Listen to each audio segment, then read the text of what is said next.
Question 346. 346. House. Supplementary. माननीय सभापति जी, जी, जो जवाब सरकार की तरफ से माननीय मंत्री जी की तरफ से आया है उससे स्पष्ट होता है कि इन स्मारकों के संरक्षण के लिए सरकार कितनी गंभीर है। जो बजट राशि जो आवंटन की गई है, अगर उसे आप देखेंगे तो वो कुछ करोड़ रुपए में है, और अगर उनकी संख्या से देखें तो राशि बहुत कम राशि है। तो इससे सरकार इन स्मारकों के संरक्षण के लिए कितनी गंभीर है, इस बात से पता लगता है। सवाल के जवाब के दूसरे भाग में मैंने पॉलीथीन मुक्त के बारे में बात की गई है। एक रटा रटाया जवाब सरकार का बार बार आता है कि हमने इसमें निर्देश जारी कर दिए हैं, लेकिन अभी तक इन स्थलों पर पॉलीथीन में कोई रोक नहीं लगी है। मेरा माननीय मंत्री जी से एक प्रश्न है कि उत्तर प्रदेश में आगरा में यमुना की गंदगी के कारण जो ताजमहल है, उस गंदगी में जो कीड़े पैदा होते हैं, वो कीड़े ताजमहल के ऊपर जाते हैं और ताजमहल को गंदा करने का काम कर रहे हैं। मेरा माननीय मंत्री जी से सवाल है कि क्या माननीय मंत्री जी या सरकार यमुना की सफाई को लेकर कोई अलग से व्यवस्था करने जा रहे हैं, बजट एलोकेशन करने जा रहे हैं, जिससे ताजमहल को बदरंग होने से रोका जा सके। ठीक, थैंक यू। माननीय सांसद ने जिन दो विषयों को कहा है, धनराशि जो उपलब्ध कराई गई है, हमारे 3686 आर्कियोलॉजिकल सर्वे ऑफ इंडिया के प्रोटेक्टेड मॉन्यूमेंट्स हैं, जिसमें से 743 उत्तर प्रदेश में हैं और 126 टेम्पल्स हैं, जिनके लिए लगभग 298 करोड़ रुपए की राशि उपलब्ध कराई गई थी। और जरूरत के अनुसार यह राशि ठीक है और जरूरत होने पर अधिक धनराशि की उपलब्धता भी कराई जाएगी, लेकिन वर्तमान में जितनी जरूरतें और जितनी मांग आती है उनके अनुसार से राशि ठीक है। माननीय सांसद ने जो चिंता जाहिर की है ताजमहल के साथ यमुना नदी के संरक्षण की और प्रदूषण की, यह एक चिंता का विषय है और इस चिंता के विषय से सरकार भी और पूरा देश भी चिंतित है। सभी नदियों के प्रदूषण से और खास तौर पर ताजमहल के साथ यमुना नदी के प्रदूषण से, वहां गिरते हुए पानी के स्तर के प्रदूषण से भी। आर्कियोलॉजिकल सर्वे ऑफ इंडिया के सामने सिंचाई विभाग द्वारा एक प्रस्ताव लाया गया था कि वहां एक बैराज बनाकर पानी का स्तर ऊंचा रखा जाए। आर्कियोलॉजिकल सर्वे ऑफ इंडिया ने इस प्रस्ताव को मंजूरी दे दी है। अब यह विषय प्रदेश सरकार के पास है कि वहां पर बैराज का स्थल बनाकर पानी का स्तर बनाया जाए। नीरी संस्था के माध्यम से ताजमहल के संरक्षण के लिए एक रिपोर्ट मंगवाई गई है, जो रिपोर्ट आ गई है, और उसके तहत ताजमहल को संरक्षण के लिए सभी प्रयास किए जा रहे हैं। मुल्तानी मिट्टी से लेप करना, और हमारी विज्ञान ब्रांच ने खास तौर पर जो कीड़ों का डिपॉजिट है, साइंस ब्रांच है हमारी आर्कियोलॉजिकल सर्वे ऑफ इंडिया की, उसने जो कीड़ों का जो डिपॉजिट होता है ताजमहल की दीवारों पर, उसके फसाड को साफ करने का काम पूरा कर लिया है। और उसी के साथ साथ मुल्तानी मिट्टी के लेपन का कार्य लगभग 3/4 पूरा हो चुका है, 1/4 काम बाकी है। माननीय सांसद की चिंता के साथ मैं अपने आप को संबंध करते हुए इस विषय में कि ताजमहल हमारे लिए एक शान का विषय है और सभी पूरे प्रयास किए जा रहे हैं कि ताजमहल के संरक्षण का काम जारी रहे। Thank you. दूसरा प्रश्न। माननीय सभापति जी, जो यमुना में गंदगी के कारण अगर आप देखें तो जो उसका संगमरमर है उसका रंग बदलता जा रहा है, और मुल्तानी मिट्टी के लेप से उस पर कोई असर नहीं हो रहा है। ये कई रिपोर्ट्स हैं, कई कमेटियां बनी, उन्होंने अपनी रिपोर्ट्स दी। मेरा दूसरा प्रश्न माननीय मंत्री जी से है, क्योंकि माननीय मंत्री जी उत्तर प्रदेश से आते हैं और उत्तर प्रदेश के जिस जिले से आते हैं वहां दलित प्रेरणा केंद्र है, जिसमें प्रदेश की जनता का पैसा लगा हुआ है, और बहुत से ऐसे कई स्थान हैं गौतम बुद्ध नगर में कि जिसमें निहालदई का एक मंदिर है, बाग है। दूसरा एक नलगढ़ा है जहां भगत सिंह जी आकर रहे थे और स्वतंत्रता का आंदोलन वहां से चलाया था। बेसरख में हालांकि रावण वहां आकर रहे थे, उनका मंदिर है। और लखनऊ में अंबेडकर स्मारक है। काशीराम जी इको पार्क है, इन सब स्थलों को क्या सरकार इसमें शामिल कर इनके लिए, इनके रख रखाव के लिए को अलग से बजट देने का कोई प्रस्ताव है और इनको पर्यटन सर्किट में शामिल करने की कोई योजना है? Thank you. माननीय सांसद जी ने जो ताजमहल के विषय में उठाया है, ये हमारी साइंस विभाग, नीरी और अंतर्राष्ट्रीय संस्थाओं के बाद इस मड किले थेरेपी का इस्तेमाल किया गया है और 75% इस थेरेपी के बाद ताजमहल के रंग में परिवर्तन भी आया है, ये हमारी रिपोर्ट कह रही है। और भी प्रयास किए जा रहे हैं। माननीय सांसद ने जो इस कॉन्स्टिट्यूएंसी के विषय में सवाल उठाए हैं, हम दोनों आपस में एक दूसरे के सामने चुनाव भी लड़ते हैं।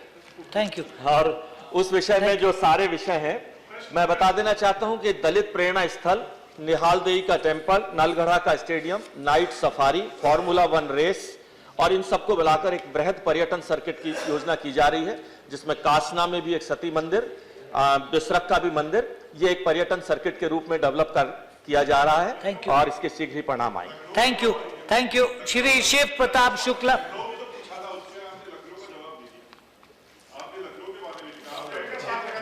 लखनऊ में नहीं, लखनऊ का नहीं, नोएडा के, आप माननीय होम मिनिस्टर साहब के, वो नोएडा के ही का भी तो ध्यान रखिए। ठीक है। दलित प्रेरणा स्थल को मैं माननीय बता दूं, दलित प्रेरणा स्थल भी उस पर्यटक सर्किट का एक हिस्सा है।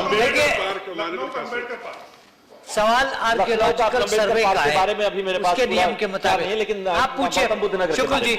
मान्यवर, पिछले दिनों उत्तर प्रदेश में अनेक मंदिर और स्मारक क्षतिग्रस्त भी हुए और यहां तक की स्थिति आई कि कहीं कहीं नामो निशान उनका मिट गया है।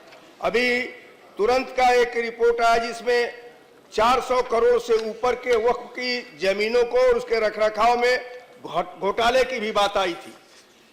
मनोहर, मैं माननीय मंत्री जी से जानना चाहता हूं कि उत्तर प्रदेश में कितने स्मारकों और मंदिरों का अतिक्रमण हुआ है तथा कितने ऐसे हैं जो देश के मानचित्र से भी गायब हो गए हैं।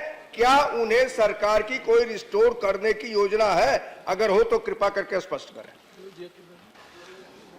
आज के प्रश्न से संबंधित आर्कियोलॉजिकल सर्वे ऑफ इंडिया के माध्यम से जो 743 मॉन्यूमेंट्स हैं और उसमें 126 मंदिर हमारे संरक्षण में हैं, उन संरक्षणों की स्थिति अच्छी है और उनमें से कोई भी जो माननीय सांसद जी ने विषय उठाया है इस स्थिति में नहीं है कि वो पूरी तरह से डिलैपिडेटेड हो।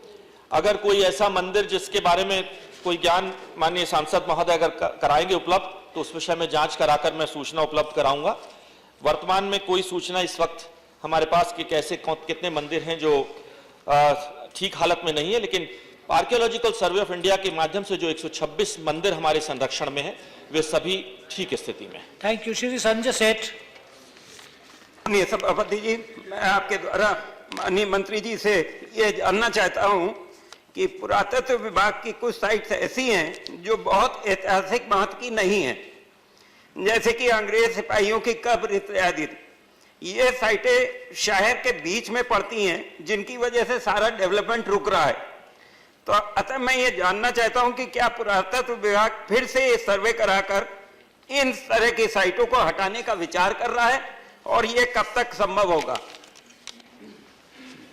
वर्तमान में जो 3686 जो आर्कियोलॉजिकल मॉन्यूमेंट हमारे संरक्षण में हैं, उनमें से ये बात सूचना सही है कि कुछ स्थान ऐसे हैं कि जो बहुत अच्छी स्थिति के अंदर नहीं है, लेकिन 2010 में जब ये हमारा अमासरा एक्ट आया उसके बाद से ये सभी स्थान संरक्षित श्रेणी में है और ये 100 मीटर और 300 मीटर के जो रेगुलेटेड जोन है उस जोन में आते हैं।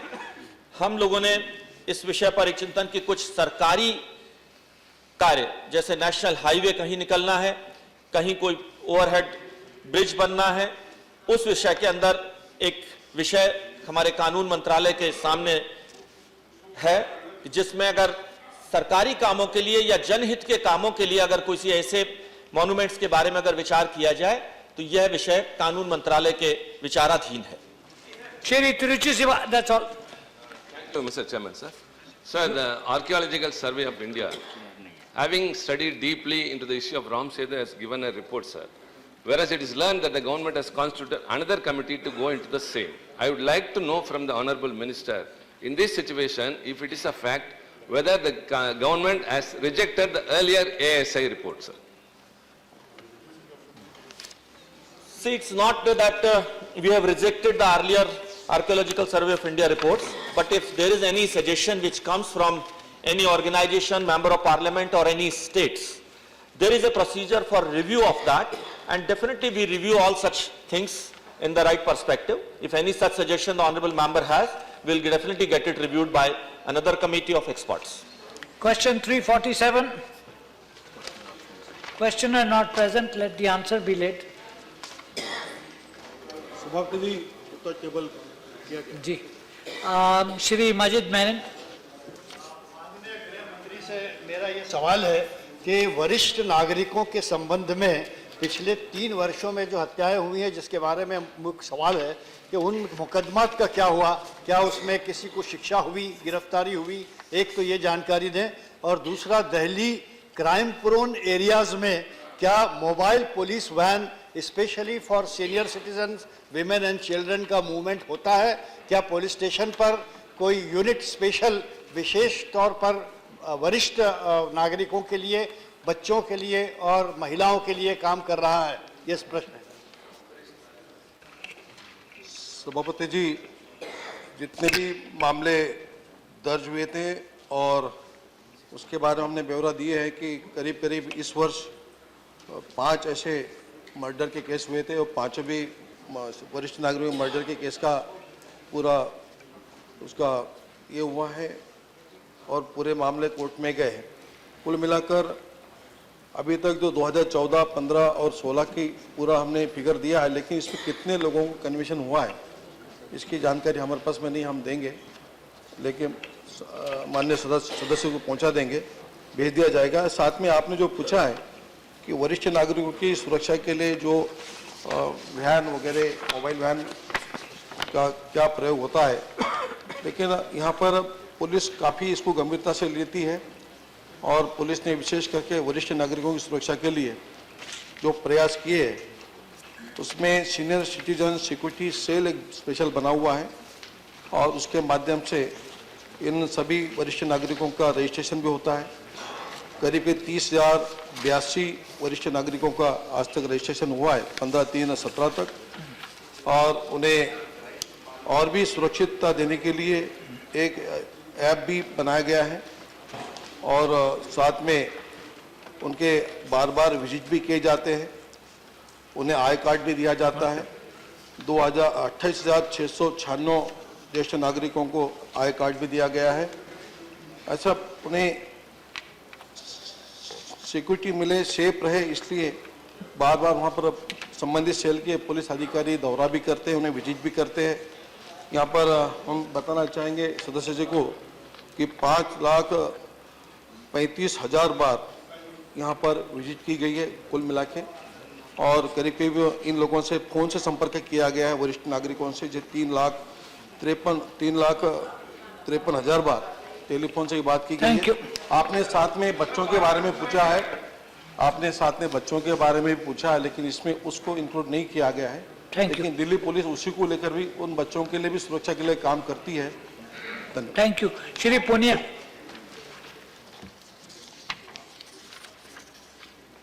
सभापति जी, जो प्रश्न का जवाब दिया है, 2014 से 2017 तक जो वृद्ध लोगों की हत्या हुई और उसमें इन्वेस्टिगेशन, उसका विवरण पूरा दिया है, जिसमें पुलिस डिस्ट्रिक्ट हेल्पलाइन का भी उल्लेख है।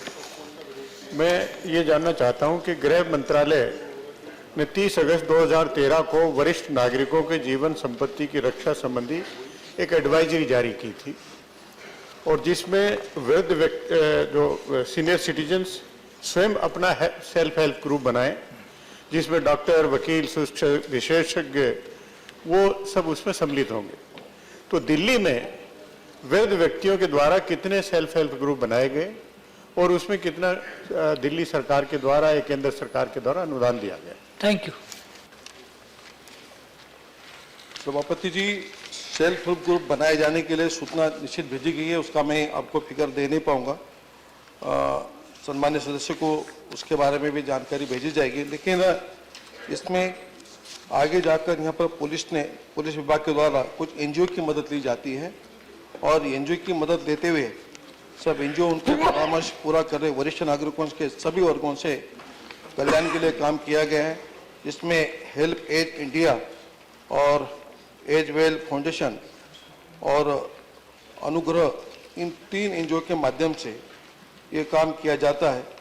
और करीब करीब इन सब एनजीओ के साथ में जिसमें पुलिस अधिकारी भी होते हैं, इसमें 2832 बार इनके साथ में बैठकें हुई इस वर्ष में। और सभी को अपना कॉन्फिडेंस बढ़ाने के लिए सरकार पुलिस द्वारा ऐसा काम किया जाता है। सेल्फ हेल्प ग्रुप के बारे में मैं अधिक जानकारी लेकर मैं माननीय सदस्य को भेज दूँ। ठीक। श्री अनिल कुमार साहनी। आपके माध्यम से माननीय मंत्री महोदय से ये जानकारी लेना चाहता हूं कि वरिष्ठ नागरिकों के जो खास करके बहुत सारा मामला समाचार पत्रों में और हम लोगों को सामाजिक जीवन में भी मिलता है कि परिवार के लोग ही तंग करते हैं उन्हें, और परिवार के लोग ही जो तंग किया जाता है। तो आपने अभी बोला कि 30,000 पंजीयन हुआ है, तो 30,000 जब हुआ है तो जो जिला है, चाहे गांव है, मोहल्ला है, टोला है, उसके स्तर पर कभी उसका बैठक किए हैं कि नहीं?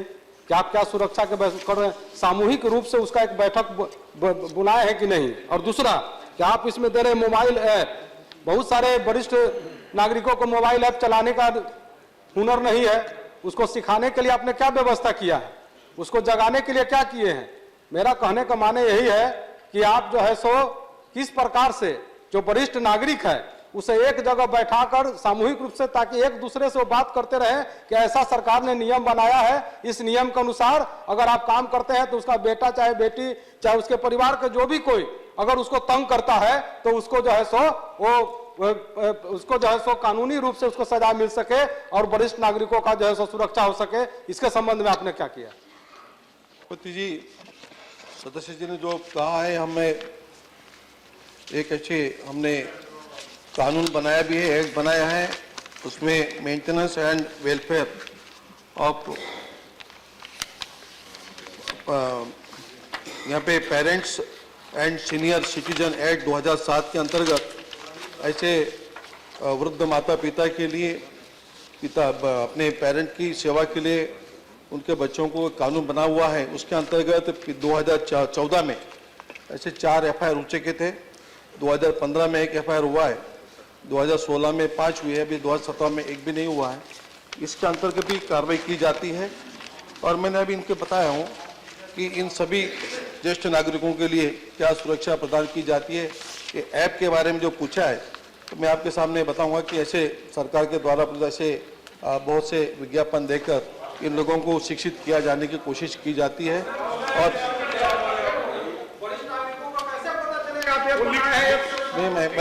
आप लोग एक जगह बैठा है उसके बारे में पूछे। एक मिनट। मैंने अभी बताया है कि यहाँ पर करीब की 2832 बार यहाँ बैठकें हुई हैं एनजीओ के साथ में। एनजीओ यही काम करती है जिसमें पुलिस भी सम्मिलित होते हैं। इस तरीके से इन लोगों को शिक्षित भी किया जाता है। और एक यहाँ पे सिटीजन एसोसिएशन भी ये जो काम करती है साथ में मिलकर, ये काम आप जो चाह रहे हो काम एनजीओ के द्वारा किया जाता है। Thank you. Question 348। Sir, question number 348। सभापति जी, उत्तर पटल पर रखा जाए। Honorable Chairman, sir, the Islamic State of ISIS is a terrorist outfit responsible for widespread terrorism in Gulf countries.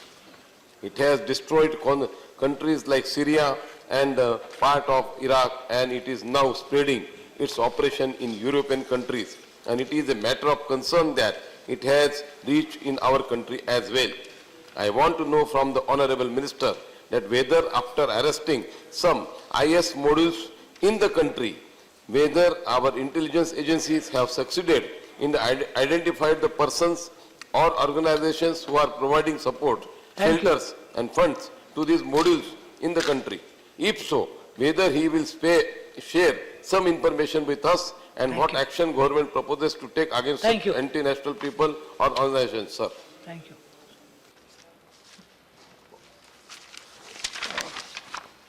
सभापति जी, सदस्य जी ने जो पूछा है वो सही बात है कि पूरे दुनिया में आईएसआई के वजह से खौफ मचा हुआ है और आईएसआईएस हाँ ISIS की बात उन्होंने पूछी है, उसी के बारे में कह रहा हूँ। लेकिन हमने उसको जवाब में भी दे चुके हैं कि जो दुनिया में इस आईएसआई के बारे में चिंता प्रकट कर रहे हैं, वहीं भारत देश में भी, हमारे देश में भी इनके कहीं इनका प्रस्त अथवा इनका कोई काम बढ़ रहा है क्या। लेकिन हमने कहा था कि ऐसे की अभी हमें बातें नहीं दिखी कि जिसके अंदर में यहाँ में स्थायी रूप से इनका कुछ अभी बड़ा काम चल रहा हो। लेकिन इस आधार पे हम नहीं कह सकते कि उनका बहुत बड़ा आधार बना हुआ है। लेकिन कुछ ऐसे उनसे प्रभावित होकर जो चाहे कि फेसबुक से या और भी किसी माध्यम से इनमें से कुछ प्रभाव में व्यक्ति आए हैं और ऐसे प्रभाव में व्यक्ति आने वालों की संख्या करीब 80 के आसपास है और इन सभी लोगों को किसी न किसी मामलों में अरेस्ट किया गया है। NIA इसकी जांच कर रही है और उस माध्यम से देश में इसके और जाल ना फैले, इसके लिए सरकार काफ़ी गंभीरता से काम करती है। और जो लोग भी इनके प्रभाव में आ रहे हैं इंटरनेट के माध्यम से और भी कोई माध्यम से, इस पर बहुत गंभीरता से सरकार काम करती है। और यहाँ पर मैं ये बताना चाहूँगा कि हमारी जितनी भी इंटेलिजेंस एजेंसी है, कनेक्शन है पूरे स्टेट से लेके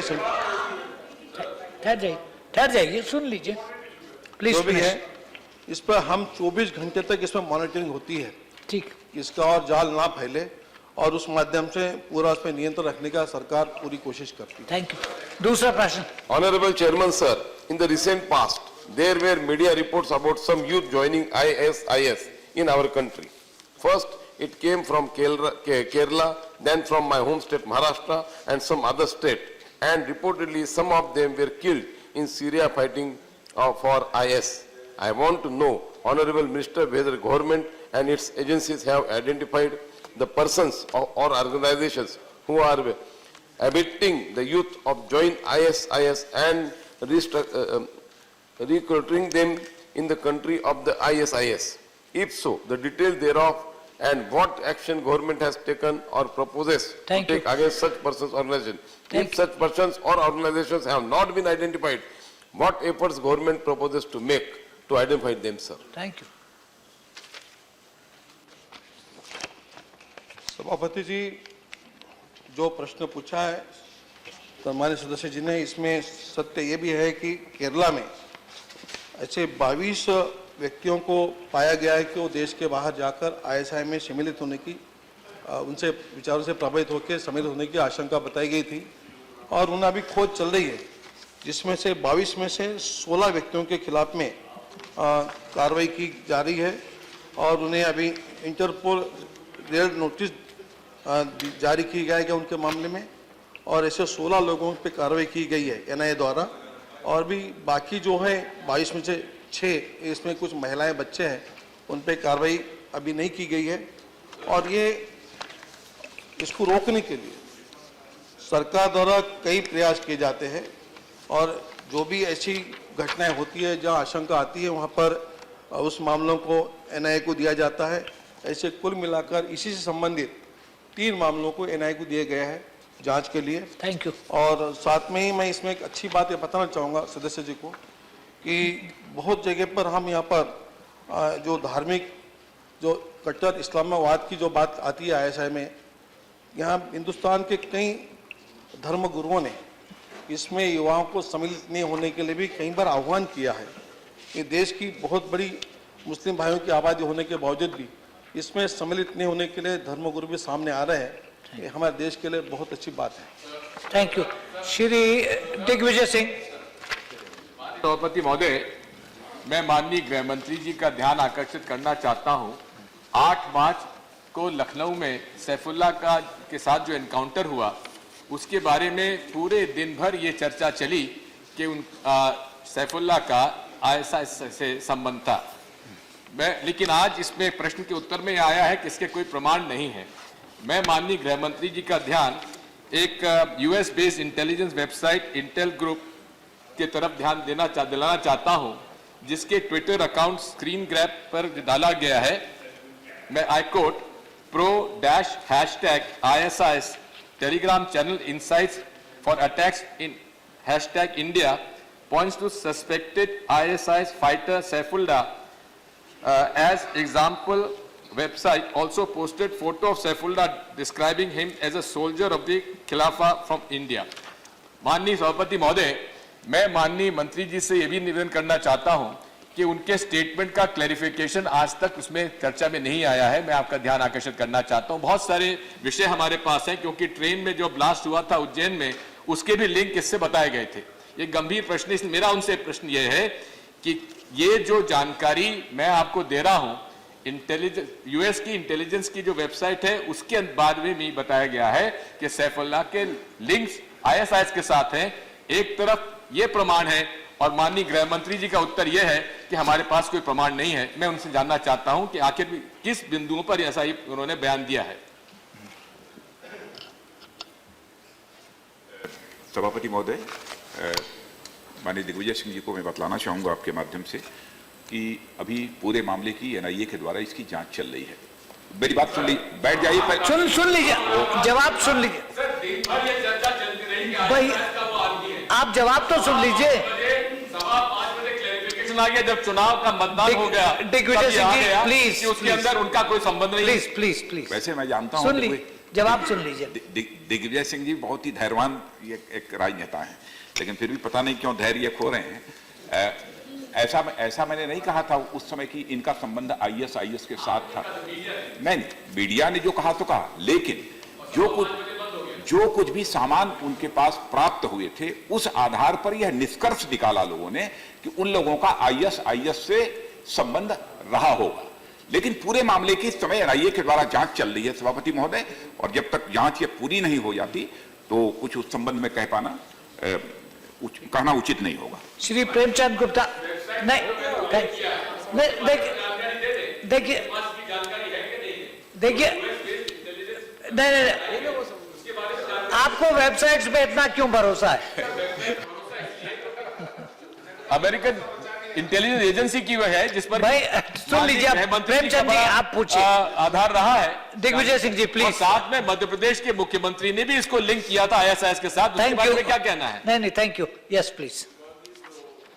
ये मुद्दा है आईएसआईएस का।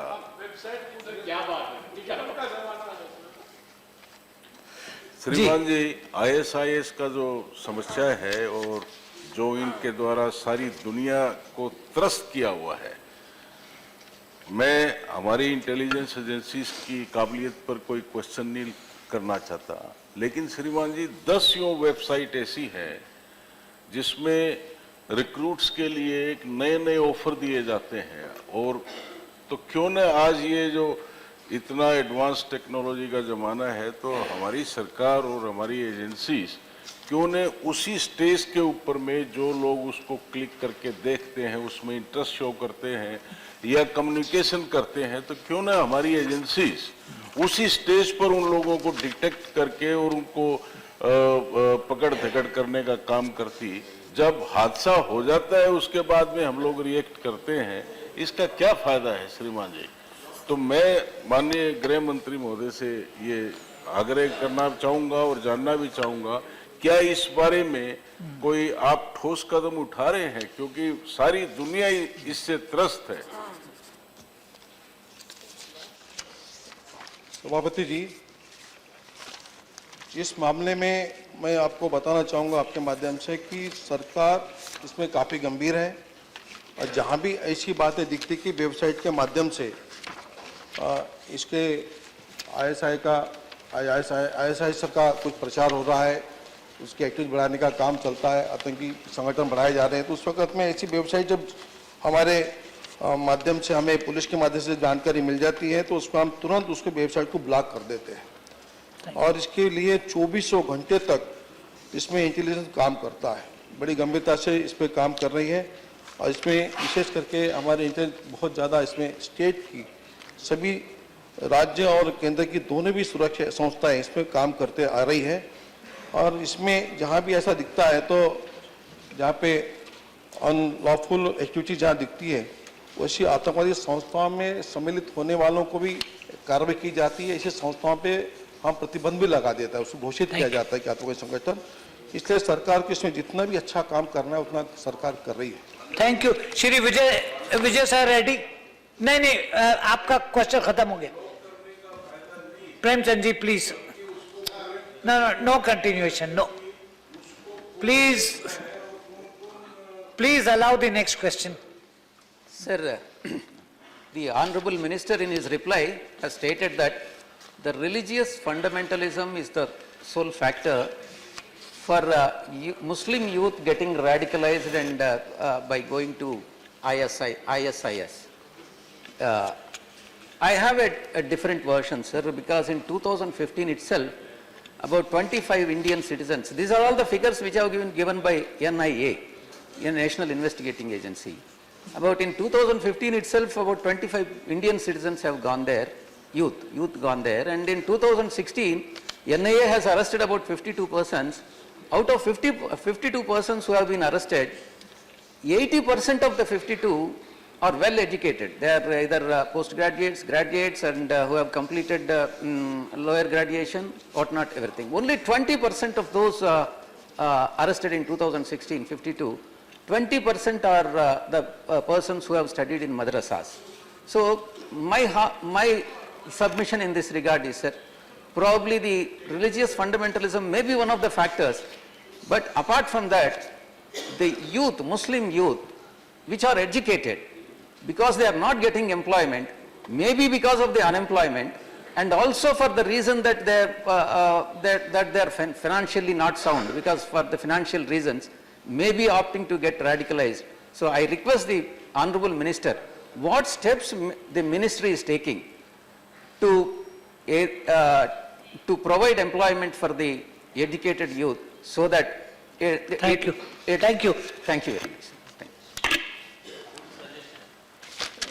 सभापति जी, आपने जो प्रश्न पूछा है उसमें हम पहले जवाब दे चुका हूं कि जितने भी आइडेंटिफाई हुए इससे सम्मिलित होने वाले ऐसे व्यक्तियों को हमने कार्रवाई की है, और भी कोई सामने आते हैं मामले तो पुलिस तत्परता से कार्रवाई करती है। लेकिन आपने जो बात कही है कि हमारे देश के उस मुस्लिम युवाओं को रोजगार न मिलने से इस संस्था में सम्मिलित होते हैं, ये आधार सही नहीं बन सकता है। बेरोजगारी एक ही समाज में, एक ही धर्म में, एक ही पंथ में नहीं है, पूरे देश में बेरोजगारी है, देश में लोकतंत्र भी है। और आने वाली हमारी जो सरकार ने सबका साथ सबका विकास कहने के बाद जिस तरीके से जितनी भी योजनाएं आ रही है देश में, वो मुद्रा योजना हो या स्किल डेवलपमेंट हो और कोई भी हो, हर चीज़ में मुस्लिम युवा भी उसमें हिस्सा लेते हैं, उन्हें किसी ने रोक नहीं लगाई है। और इसलिए हर जगह पर कोई किसी के लिए अपनी पढ़ाई में या नौकरी में जहाँ भी मुस्लिम युवा आगे आते हैं उन्हें नियमानुसार उससे भर्ती भी होती है और लोन भी मिलता है बैंकों का और एजुकेशन भी मिलता है। ये वजह नहीं है, लेकिन इसमें और भी मैं दोहराना चाहता हूँ जो आपने चिंता प्रकट की है। इसमें देश में करीब 17 करोड़ के आसपास मुस्लिम भाई रहते हैं। इतनी बड़ी आबादी होने के बावजूद भी कुछ नगण्य लोगों ने उसमें संपर्क किया हुआ है।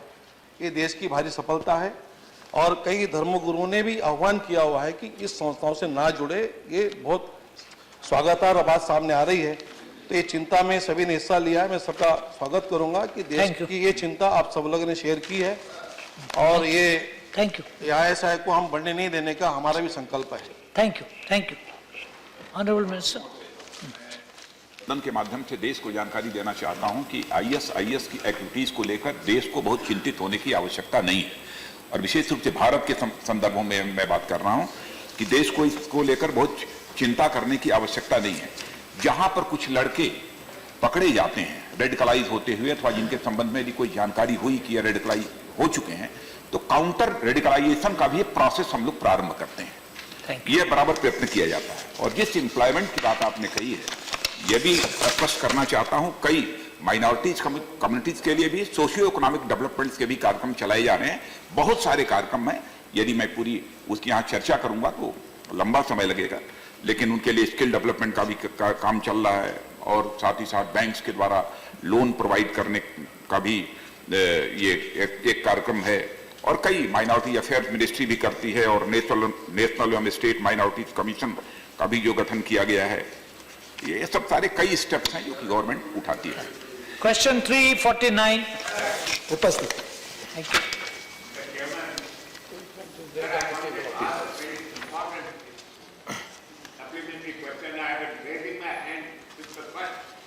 I'm afraid I can take only 3 supplementaries, Jethmalani ji. Sir, kindly I can't. say something to the Home Minister and they should know it. No, no. You see, exceptions Sir, become rules. Sir, thank you very much. Thank you very much, sir. No, I have not allowed you. I'm sorry. You can address the Honorable Minister separately and I'm sure he will respond, Sir, but not on this I occasion. am sorry, sir. Kindly, if you hear me for 2 minutes, you will appreciate what I am about. No. Sir, kindly see the grave misunderstanding which is Please, going on. please On this don't important break subject. the established procedure of the House. I urge you, please, because it will then become a precedent on which, for valid or less valid reasons, Sir, a it will healthy be... president is a good president to adopt. But please see the importance of what I am asking. Jethmalani ji, please. Sir, I will give up. I understand your... But I am sorry that there is widespread ignorance both in the ranks of the opposition as well as the government on the matter which I want to bring to the attention of the whole House. Please, please. Sir, this is all right, I will sit down, but tomorrow I will have to sit and write a paper instead of asking a question. It would be helpful if you do. Please ask your question. धन्यवाद माननीय सभापति जी। आपके माध्यम से माननीय इस्पात मंत्री जी को याद दिलाना चाहूंगा कि ठीक 2 वर्ष पहले अप्रैल 2015 में माननीय प्रधानमंत्री जी ने सेल के राउरकेला स्टील प्लांट के 12,000 करोड़ के एक्सपेंशन कार्यक्रम में कहा कि इंडियन स्टील इंडस्ट्री अपना उत्पादन चीन से भेदी करे और अपनी क्वालिटी ऐसा बनाए कि पूरी दुनिया में उसकी मांग हो। पुनः खुद माननीय मंत्री जी का एक सख्त बयान मैंने 20 फरवरी 2017 को हिंदू में पढ़ा। Perform or perish sing to steel PSU, यह बात सेल समेत सभी पीएसयूज के लिए मंत्री जी ने कही। Again I quote, in production and productivity parameters PSUs are far behind their counterparts in private sector. देश में ही प्राइवेट सेक्टर से हमारी पीएसयूज पीछे हैं, ऐसा मंत्री जी ने बयान दिया। इन दोनों बयानों के संदर्भ में मेरा पहला सप्लीमेंट्री सवाल है कि स्टील के मामले में हमारा राष्ट्रीय एम्बिशन, सपना, प्रधानमंत्री जी ने जो बताया वह है कि दुनिया में हम श्रेष्ठ हों, पर मंत्री जी ने जो कुछ कहा वह रियल पिक्चर, ग्राउंड हकीकत है। पिछले 2 वर्षों में इस गैप को इस सरकार ने कितना भरा, माननीय प्रधानमंत्री जी के सपने को कितना आपने साकार किया, ठोस बदलाव आपने क्या किया? क्योंकि उत्तर जो आपने दिया है, अगर हिंदी में कहो तो निर्गुण उत्तर है, उसे स्पष्ट नहीं होता कि 2 वर्षों में आपने क्या प्रगति ठोस की है जो प्रधानमंत्री जी ने कहा है उसमें। Thank you. सभापति जी, यहाँ तक राउरकेला की बात कही है, हमने पिछले कुछ सालों में मॉडर्नाइजेशन और एक्सपेंशन के लिए अकेले सेल ने 61,200 करोड़ से ज़्यादा का इन्वेस्टमेंट किया है। और मैं ये भी कह सकता हूँ कि एक भिलाई को छोड़ के जहाँ अभी भी मॉडर्नाइजेशन का और एक्सपेंशन का काम चल रहा है, जो दिसंबर तक पूरा होने की संभावना है, बाकी जगह हमने जो भी एक्सपेंशन की है उस पे हमने अच्छे परिणाम लेना शुरू कर दिया है। ये बात सही है कि किसी भी प्रोजेक्ट को जब नया प्रोडक्शन होती है तो उसमें रैंपिंग अप के लिए समय लगता है, और जहाँ जहाँ चाहे राउरकेला है और चाहे भिलाई है और चाहे बोकारो है, वहाँ पे जहाँ एक्सपेंशन हुई है, कहीं अभी हम 40% पे पहुँचे हैं और कहीं 70% भी पहुंचे हैं। पूरा रैंपिंग अप में 2 से 3 वर्ष का समय लगता है, और हमें उम्मीद है कि हम अगले 6 महीने में हमारे जितने भी प्लांट रेनोवेशन के लिए और मॉडर्नाइजेशन के लिए हैं, उनमें 70% से ज़्यादा जो नई प्रोडक्शन होनी है उसको हम अचीव कर लेंगे। इसके साथ साथ मैं ये भी कहना चाहूँगा कि जो 2 साल की बात आपने कही, दुनिया में स्टील के अंदर एक रिसेशन था और भारत में भी उसका प्रभाव पड़ा, और पिछले 3 साल से ज़्यादा के समय में स्टील इंडस्ट्री एक स्ट्रेस में थी, लेकिन इस बात की सदन को खुशी होनी चाहिए कि पिछले 6 महीने में हमने 15 लाख टन स्टील और उसका इंक्रीज किया है, जो कि 12% हमारा इंक्रीज है। इसके साथ साथ मैं ये भी कहना चाहता हूं कि जो इन्होंने कहा कि जो सेल है या दूसरी हमारी पीएसयू हैं वो कंपैरेटिवली जो प्राइवेट प्लेयर्स हैं बड़े, उनके मुकाबले में नहीं है, लेकिन ये बात ऐसा नहीं है। मैं आपको आंकड़े देना चाहता हूं कि पिछले अभी ये आंकड़े हमारे को मिले हैं कि पिछले 6 महीने में जो JSW है वो ये world class steel makers published by world steel dynamics, JSW दुनिया में 6ठे नंबर पे है, 6th पोजीशन पे, सेल 14th पोजीशन पे है, और हमारा यूनिट RINL 30th पोजीशन पे है और JSPL 18th पोजीशन पे है। वर्ल्ड वाइड भी आज के दिन मैं ये कह सकता हूं कि जहां तक हाई एंड स्टील प्रोड्यूस करने की बात है उसमें हम दूसरे मुल्कों से, दूसरे देशों से कहीं पीछे नहीं है। Thank you. दूसरा प्रश्न, पहले उत्तर के बारे में एक संक्षिप्त चीज आपको बताना चाहूंगा। यह मैंने नहीं कहा कि भारतीय पीएसयू स्टील इंडस्ट्री की प्रोडक्टिविटी प्राइवेट सेक्टर से कम है।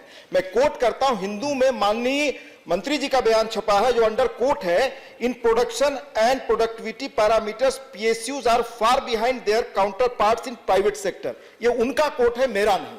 नंबर 2 सर, मेरा दूसरा सप्लीमेंट्री है। 31 मार्च 2017 की खबर है कि अमेरिका के 9 महत्वपूर्ण डेमोक्रेट सीनेटर्स ने अमेरिकी राष्ट्रपति डोनाल्ड ट्रंप को पत्र लिखा है कि कैनेडियन कंपनी को खास तौर से भारत इटली में बने स्टील के उपयोग पर पाबंदी वह लगाए। क्या सरकार इससे वाकिफ है? आज दुनिया के बाजार में हमारी स्टील की क्या स्थिति है? विशेषज्ञ कहते हैं कि भारतीय स्टील इंडस्ट्री ने हमेशा मैन्युफैक्चरिंग पर जोर दिया, मार्केटिंग पर नहीं। क्या यह हमारी अंतर्राष्ट्रीय बाजार में स्ट्रेटेजिक चूक रही है? ये तो आपने कई सवाल एक सवाल में पूछ लिए। चूंकि उत्तर समुचित नहीं मिला सर, उत्तर जो मिला आप खुद देख लें, निर्गुण उत्तर है, इसे कोई आप अर्थ नहीं निकाल सकते सर। चेयरमैन सर, मेरे जो स्टेटमेंट की बात माननीय सदस्य ने कही है, मैंने ये कहा था, हाँ मैं उसी के लिए बोल रहा हूँ। मैंने ये कहा था कि हमारे को जो हमारे पीएसयूज हैं उनको अपनी एफिशिएंसी इंप्रूव करनी चाहिए। हमारा जो स्टैंडर्ड है विश्व में एफिशिएंसी 3% प्रोडक्शन और हम खड़े हैं 1.70 पे और प्राइवेट सेक्टर वो 2.1 पे है। तो मैंने ये कहा था कि हमें कोशिश करनी चाहिए कि हम अपनी एफिशिएंसी को बढ़ाएं और वो सर जैसे मैंने कहा कि पिछले 3 साल में रादर मैं ये कहूँगा कि 4 साल में स्टील इंडस्ट्री की पोजीशन ठीक नहीं थी, लेकिन पिछले 6 महीने में वो काफ़ी उभर के आई है। जहाँ तक अमेरिकन सेनेटर्स की बात कही और ट्रंप एडमिनिस्ट्रेशन की बात कही, मेरे को इसका तो ज्ञान नहीं, लेकिन मैं आपको ये बताना चाहता हूँ कि पिछले 6 महीने में हमारा जो एक्सपोर्ट है वो 57% बढ़ा है पिछले 6 महीने में और इंपोर्ट 34% घटा है। तो इससे आप अंदाजा लगा सकते हैं कि स्टील इंडस्ट्री जो डिस्ट्रेस में थी, जो स्ट्रेस लोन की वजह से तकलीफें थी, वो सारी उभर के अब आ रही है। श्री तपन sir. Thank you, Chairman, sir. I'd like to just, while putting my supplementary, I'd like to put one statement straight. Quality-wise and the competitive capacity-wise, Indian steel is not behind anyone in the world. The cost at which Indian steel is being produced, at that cost, no steel producer in the world can ever produce steel at that cost. And also in terms of quality. While putting this, and that reflects that when the entire global economy in gloom, and particularly steel industry in recession, even in the midst of that, the Indian steel has increased their export to the tune of 57%. It is not a very small thing, and hats up to our Indian steel producer led by the public sector steel companies. They are the main contributor to this. What's the question? With this thing, my question is that I agree with Honorable Minister's statement that we have to, improvement and efficiency has to be, is a continuous process to be consistently and constantly improved. And in that level, particularly in certain areas, where the high value addition is important and which helps also in our export growth and also meeting the needs of our sensitive requirement of steel in defense and other areas, that is the area of special steel. There, I think... Where is the question? That is my question. Here I am coming to that question. That the whatever these modernization expenses were there, so long these are all done in the mild steel, and this high value steel, that area continue to be neglected, and I will urge upon the minister whether they will consider on a war footing additional investment in improving the capacity of our special steel area. Thank you. Particularly in the alloy steels, in the Salem steel and Bhadravati steel plant, whether you will be considering a special investment in these areas, which will definitely keep up, advance our Indian steel industry's capacity. Thank you. Thank you. Instead of privatizing them. Let the which has minister, become an that's a obsession of the separate government. matter, let the minister reply. Sir, honorable member knows that this 1991 onwards, when reforms were introduced, regulations and licensing, it was done away with. And after that, at that time, we used to produce only 17 million ton of steel. Now we have gone up to 90 million and our capacity is 120 million.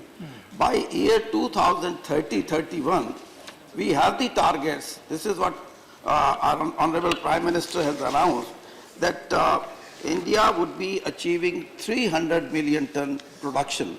But as Honorable Member wants to know that the traditional type of steel which is being produced by us is not going to help us for a long time. Thank you.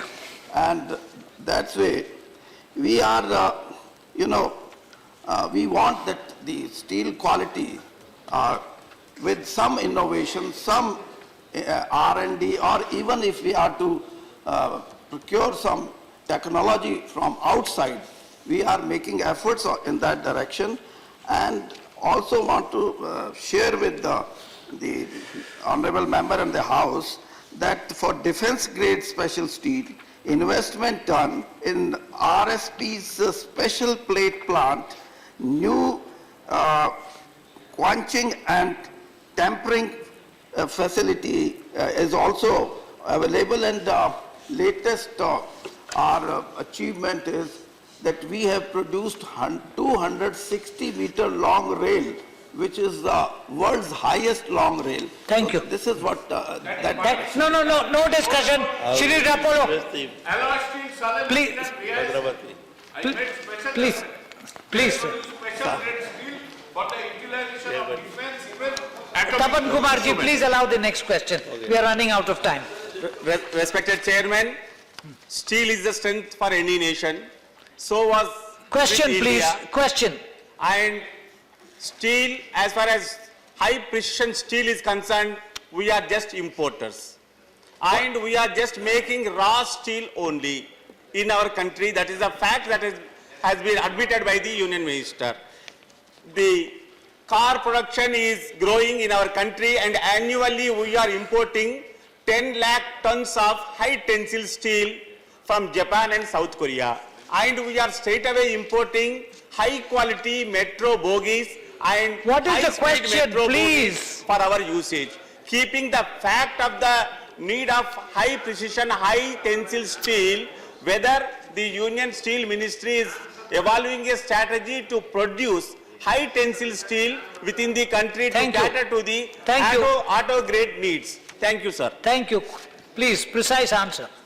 Sir, I want to make it very clear that as far as high-end steel is concerned, we are no way far behind any of the country. The only steel which is not, still we are going for that technology, that is regarding CRGO, cold rolled grain oriented steel. These including automotive, even that is, let me, Please. let me answer. As far as steel of high quality, high-end steel is concerned, we are in a position to have automotive steel, API quality line pipe steel, boiler quality, and other stringent varieties used in aerospace and navy and defense application. Sir, only thing, as far as India is not exporter except CRGO. India is imports are mainly on account of commercial consideration. So that is one of the consideration. Thank you. But except CRGO, which is a technology where we are still producing 10,000 ton of steel, and our target is 50,000. And the demand in the country itself, for that we are to import, otherwise we are in a position to export all kind of steel, maybe high-end steel, maybe for defense purposes, maybe for even, if I say that the installation of satellite, where satellite was launched, that installation is our production, that is our steel, and steel of the PSU. Thank you. Question 350. No, question 350, please. Let the answer be given. Question 350. Yes, supplementary please. Sir, मैं पूछना चाहती हूँ, नोटबंदी के समय सर्वाधिक चर्चा का विषय था कि काला धन वापस आएगा और जाली नोट उसमें बैन लगेगा, जाली नोट खत्म होगा, लेकिन असली नोट के साथ साथ ही जाली नोटों का चलन मार्केट में आ गया। आपके जो 17 सुरक्षा मानक थे उसमें 11 का हुबहू नकल कर लिया गया और मार्केट में सर्वाधिक नकली करेंसी गुजरात में ही आया। मेरा क्वेश्चन ये है सर कि अब उस नकली नोट को तो एटीएम भी नहीं पहचान पा रही है और बैंक भी नहीं पहचान पा रही है, तो आम पब्लिक क्या उस नकली करेंसी को भी असली समझ के उपयोग करे? सभापति महोदय, सबसे पहले तो बात सही है, गुजरात और पश्चिम बंगाल में ज़्यादा नकली नोटों का जो डिमोनेटाइजेशन के बाद में जो घटना के बारे में मैं बता रहा हूँ, उसमें पश्चिम बंगाल और गुजरात में काफ़ी जब्त हुआ। लेकिन ये बात सही नहीं है कि जो नकली note, fake Indian currency note आए हैं, उसको आप डिफ्रेंशिएट नहीं कर सकते, बहुत हाई क्वालिटी है, ऐसा नहीं है। जो शुरू में इमीडिएटली जो जितने भी नकली नोट पकड़े गए, वो बहुत ही low quality, low grade papers और लो ग्रेड उसमें चीज़ें लगा करके बनाया गया है, तो उसको तुरंत पहचान लेते हैं। उसके बाद जो 2-3 घटना सामने में आया, उसमें थोड़ा सा क्वालिटीज इंप्रूवमेंट करके उन्होंने फेक करेंसी नोट बनाया। लेकिन पूर्व में डिमोनेटाइजेशन से पहले जो हाई क्वालिटी नोट बाहर से प्रिंटिंग मशीन से आते थे, जिसमें वो खास चीज़ें जो इस्तेमाल करते हैं वो करके आते थे, ऐसा नहीं है। और साथ साथ में अभी जो काफ़ी फीचर्स जो हमने अडॉप्ट किए हैं, उसके मुताबिक हम ये अश्योर कर सकते हैं सदन को और देश को कि अब जो इंडिजिनाइज हम डिज़ाइन के साथ में जो नया नया फीचर, सिक्योरिटी फीचर्स हमने डाला है, उसको अभी कॉपी करना और 100% उसको कॉपी करना संभव नहीं है। फिर भी बहुत सारे कदम उठाए गए हैं जो हम अलग से जानकारी दे सकते हैं, जिसके चलते पहले के मुकाबले अब बहुत ही हम चौकन्ने हैं और बहुत सा कदम उठाए गए हैं, जिससे पहले के समय ऐसे खतरा अभी नहीं है। Thank you. Second question please, quickly. वही है मेरा कि नकली करेंसी को रोकने के लिए सरकार क्या कदम उठाएगी जिससे अर्थव्यवस्था सही हो सके? ठीक है सर, मैं शॉर्ट में बताना चाहता हूं, जो कदम हमने उठाया, मुख्य कदम हमने गृह मंत्रालय का माध्यम से जो इस फेक करेंसी और इस तरह का घटना में जो शामिल होते हैं, उसको बहुत ही कड़ी सजा देने के लिए प्रावधान हमने चेंज किया है।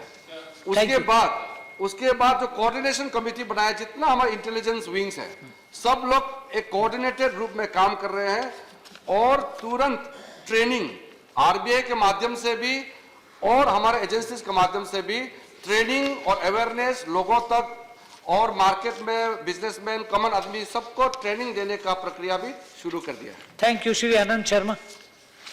Minister just said that the security features have been foolproof and these cannot be copied. And he has given this assurance to the House.